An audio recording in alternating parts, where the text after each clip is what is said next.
উত্তরপত্রের নাম রোল নম্বরে পক্ষপাতিত্ব, পরিচিতের উত্তরপত্র মূল্যায়নে পক্ষপাতিত্বের শঙ্কা। কিভাবে পরীক্ষার্থীর নাম রোল নম্বর গোপন? স্কুল শিক্ষা দফতরের থেকে উত্তর তলব হাইকোর্টের। পরিচয় গোপন রাখার দাবিতে জনস্বার্থ মামলা। 3 সপ্তাহ পর ফের এই মামলার শুনানি।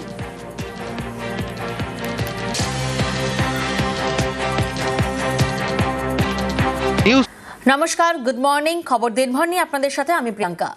রাজ্য সরকারি কর্মীদের বকেয়া ডিএর 25% এখনই মেটাতে হবে। বাকি 75% ডিএ কিভাবে মেটানো হবে তা ঠিক করবে 4 সদস্যের কমিটি। 31শে মার্চের মধ্যে বাকি 75%-এর প্রথম কিস্তির টাকা মেটাতে হবে, নির্দেশ সুপ্রিম কোর্টের। আর এবার রিভিউ পিটিশন করতে পারে রাজ্য। রাজ্য সরকারি কর্মীদের বকেয়া ডিএ মামলা।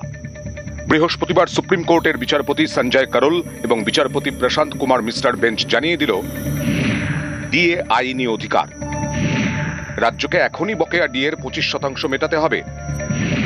বাকি 75% ডিএ কিভাবে মেটানো হবে তা ঠিক করবে 4 সদস্যের কমিটি। এই কমিটির নেতৃত্বে থাকবেন সুপ্রিম কোর্টের অবসরপ্রাপ্ত বিচারপতি ইন্দু মালহোত্রা। 6 মার্চের মধ্যে কমিটি সিদ্ধান্ত নেবে। বাকি 75% ডিএর প্রথম কিস্তির টাকা দিতে হবে 31শে মার্চের মধ্যে। এই 75% ডিএর টাকা কিভাবে মেটানো হবে তা নিয়ে 15ই মের মধ্যে সুপ্রিম কোর্টে রিপোর্ট দেবে রাজ্য। মামলা চলাকালীন যারা চাকরি থেকে অবসর নিয়েছেন তারাও ডিএ পাবেন। 25% ইন্টারিম অর্ডারের কথা বলা হয়েছিল, সেটা ইমিডিয়েট দিতে হবে। কমিটি যে কাজটা করবে তার মধ্যে কমিটি যে রিপোর্টটা তৈরি করবে, পার্টিকুলারলি স্টেটের কত ফিনান্সিয়াল ডেফিসিট আছে এবং কিভাবে ইমপ্লিমেন্টেশন করে টাকাটা দেওয়া হবে, এই রিপোর্টটা 6 তারিখের মধ্যে তৈরি করতে হবে, 6 মার্চের মধ্যে। আর এর পরে যে বাকি যে টাকাটা আছে, মানে হিসেব মতো 75% টাকা, তার প্রথম ইনস্টলমেন্টটা 31 মার্চে দিতে হবে এবং কমিটি ওই রিপোর্টটা 16 মে সুপ্রিম কোর্টের কাছে জমা দেবে। 15 মে 25% এরিয়ার দিয়ে প্রথমেই দিয়ে দিতে হচ্ছে, এখনই দিতে হবে। তারপরে কমিটি যে ডিসাইড করবে total amount to be paid, তার মধ্যে ফার্স্ট ইনস্টলমেন্টটা 31 মার্চ 2026-এর মধ্যে করতে হবে এবং টোটাল অ্যামাউন্ট কত পেড করতে হবে এবং ইনস্টলমেন্ট কি হবে সেটা 6 মার্চ 2026-এর মধ্যে ঠিক করতে হবে। সুপ্রিম কোর্টের এদিনের নির্দেশের পর রিভিউ পিটিশন করতে পারে রাজ্য। এখন রাজ্য সরকারি কর্মীদের 18% হারে ডিএ দেওয়া হয়, আর কেন্দ্রীয় সরকারি কর্মীদের প্রাপ্ত ডিএর হার 58%। কেন্দ্র এবং রাজ্যের ডিএর ফারাক 40%। এখন রাজ্য সরকারি কর্মী এবং পেনশনভোগীর সংখ্যা প্রায় 10 লক্ষ। তাদের ডিএ বকেয়া রয়েছে 2009 সালের 1 জুলাই থেকে 2019-এর 1 জানুয়ারি পর্যন্ত। এই বকেয়া ডিএর পরিমাণ 40,000 কোটিরও বেশি। অর্থ দপ্তরের হিসেব অনুযায়ী শীর্ষ আদালতের এদিনের নির্দেশ মেনে 25% বকেয়া ডিএ মেটাতে 10,000 কোটি টাকারও বেশি খরচ হবে। নিউজ 18 বাংলা। ডিএ দিতে আগেই রাজি হয়েছিল রাজ্য সরকার। গত বছরেই সুপ্রিম কোর্টে জানিয়েছিল বকেয়ার 25% ডিএর টাকা জমা রাখা হোক। এবার সেই 25% টাকায় দ্রুত মিটিয়ে দিতে বলেছে সুপ্রিম কোর্ট।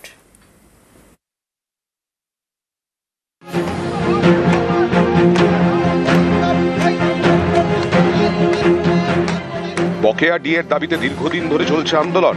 ডিএ নিয়ে প্রথমে কলকাতা হাইকোর্টে মামলা হয়, তারপর সেই জল গড়ায় সুপ্রিম কোর্টে। সেখানে রাজ্য সরকার আবেদন করে জানায়, ডিএ কখনোই মৌলিক অধিকার হতে পারে না। বছরে 2 বার ডিএ দেওয়ার আবেদনেও আপত্তি জানায়। গত বছরের 16ই মের শুনানিতে সুপ্রিম কোর্ট নির্দেশ দেয়, অন্তত 25% বকেয়া ডিএ 4 সপ্তাহের মধ্যে মিটিয়ে দিতে হবে রাজ্য সরকারকে।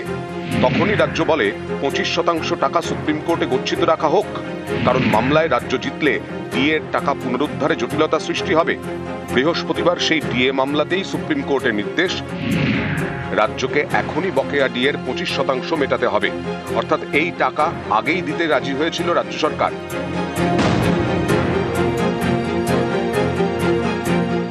বৃহস্পতিবার ডিএ মামলায় রায় দিতে গিয়ে সুপ্রিম কোর্ট বলল না ডিএ মৌলিক অধিকার।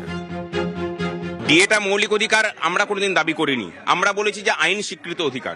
মৌলিক অধিকারের চর্চাতে আমরা কোনোদিন থাকিনি এবং সেটাকে কিন্তু আমরা প্রথমেই বলেছিলাম। যখন সুপ্রিম কোর্টে এই মূল মামলা শুনানি হয়, তখন বেঞ্চ একদিন সমস্ত পক্ষকে নিয়ে পড়ে বলেছিল যে মৌলিক অধিকারের কিনা সেটা নিয়ে শুনানি হলে পরে সেই শুনানিতে আপনারা রাজি আছেন কিনা। আমরা বলেছিলাম যে না, মৌলিক অধিকারের নিয়ে কোনো চর্চাতে আমরা যাচ্ছি না, কারণ সেটা তাহলে হয়তো আবার হায়ার বেঞ্চে চলে যাওয়ার সুযোগ আছে। রূপা 2009 নিয়ে এই মামলা ছিল, সেখানে স্পষ্ট করে প্রভিশনে লেখা আছে যে দিতে হবে আইসিপিআই মেনে, এবং সেই অনুযায়ী এটা স্বীকৃতি লাভ করেছে। আমরা বলছি যে আইন স্বীকৃত অধিকার, যেটা হাইকোর্টের ডিভিশন বেঞ্চ বলেছিল বা সুপ্রিম কোর্টও আজকে যেটা বলেছে যে লিগালি এনফোর্সেবল রাইট, এটা নিয়ে কোনো সন্দেহের অবকাশ আর রইল না।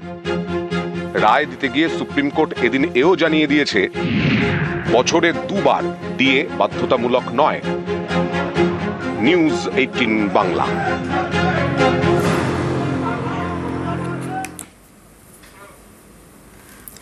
ডিএ নিয়ে কমিটি গঠন রাজ্যের মুখ্য সচিবের নেতৃত্বে 5 সদস্যের কমিটি গঠন। সুপ্রিম কোর্টের ডিএ রায়ের কপি রিভিউ করা হবে, আইনজীবীদের পরামর্শ নেওয়া হবে জানালেন মুখ্যমন্ত্রী। মুখ্য সচিবের নেতৃত্বে তৈরি কমিটি রায় খতিয়ে দেখবে, কমিটির পরামর্শ অনুযায়ী কাজ করবে সরকার, মন্তব্য মমতার। আমরা এখনো রায়ের কপি হাতে পাইনি, আমাদের স্টাডি করতে দিন। সেই জন্য আমরা এটা স্টাডি করে লয়ারদের সাথে কথা বলে আমরা অলরেডি একটা নেক্সট কোর্স অফ অ্যাকশনের জন্য একটা কমিটি তৈরি করেছি চিফ সেক্রেটারির নেতৃত্বে। তারা এটাকে স্টাডি করবে, রিভিউ করবে, এবং ওরা তো মে মাস বলেছে। তার আগে আমাদের তো 5 জনের কমিটি করে দেওয়া হয়েছে, এবং তারা কথা বলে তারা যেভাবে বলবে আমরা সেভাবে চলবো। শুনুন, অনেক রাজ্য আছে, কোনো রাজ্যে পেনশন পায় না, একমাত্র বাংলা পায়। সরকারি কর্মচারীরা ক্যাশলেস বেনিফিট কোথাও নেই, একমাত্র পশ্চিমবাংলায় আছে। পশ্চিমবাংলা যে সুযোগ পায় কেউ পায় না। আমি যদি পেনশনটা না দিই আমার কত টাকা বেঁচে যায় বলুন তো? কিন্তু পেনশনটা না দিলে যারা পেনশনের উপর নির্ভরশীল তারা কি করবে?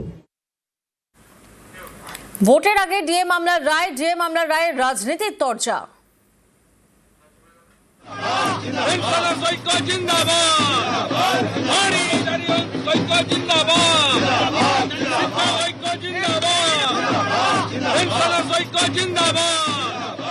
এই জাজমেন্টকে আমরা ওয়েলকাম করি এবং আমরা সবাই এই ন্যায্য অধিকার ডিএর দাবিতে সর্বস্তরের দলমত নির্বিশেষে কর্মচারী, শিক্ষক, পেনশনার্স, পুলিশ কর্মী সবার সঙ্গে ছিলাম। মমতা বন্দ্যোপাধ্যায়কে 10,400 কোটি টাকা কর্মচারীদেরকে দিতে হবে, আর বাকিটা যেটা হবে সেটার দায়ভার পরবর্তী সরকারকে নিতে হবে। এবং ভারতীয় জনতা পার্টি কথা দিতে পারে বিজেপি সরকার এলে, বিজেপি সরকার আপনারা আনলে আমরা সুপ্রিম কোর্টের জাজমেন্টকে মর্যাদা দিয়ে আপনাদের সুপ্রিম কোর্টের যে রায় তাকে কার্যকর করব। সুপ্রিম কোর্ট ঘুরিয়ে বুঝিয়ে দিল যে রাজ্যকে বঞ্চনা করেছে কেন্দ্রীয় সরকার। সুপ্রিম কোর্ট বলেছে 25% দিতে, কেন 100% বললো না সুপ্রিম কোর্ট? কারণ সুপ্রিম কোর্ট এর আগে যখন 100 দিনের গরিব মানুষের টাকা ফেরানোর কথা বলেছিল, এই অসভ্য এই বর্বর কেন্দ্রীয় সরকার সেই রায়কে কার্যকর করেনি। তার মানে বোঝা যাচ্ছে যে বাংলার গরিব মানুষের বিরুদ্ধে শুভেন্দু অধিকারী এবং তার দল। রাজ্যের এই রায় তো আরো পরিষ্কার করে দিল যে রাজ্য সরকারকে 100% দিয়ে দেওয়ার কথা বললোই না, রাজ্যকে যদি কেন্দ্রীয় সরকার প্রতিষ্ঠানে বঞ্চনা করে, ন্যায্য প্রাপ্যগুলো আটকে রাখে, তাহলে রাজ্য সরকার দিয়েটা দেবে কোথা থেকে? বরং সুপ্রিম কোর্টের এই অবজারভেশন আরো বেশি করে প্রমাণ করলো যে এই কেন্দ্রীয় সরকার আসলে কতটা যুক্তরাষ্ট্রীয় কাঠামো এবং রাজ্য সরকার বিরোধী। এটা কার্যত ঘুরিয়ে ওদের গালেই থাপ্পড়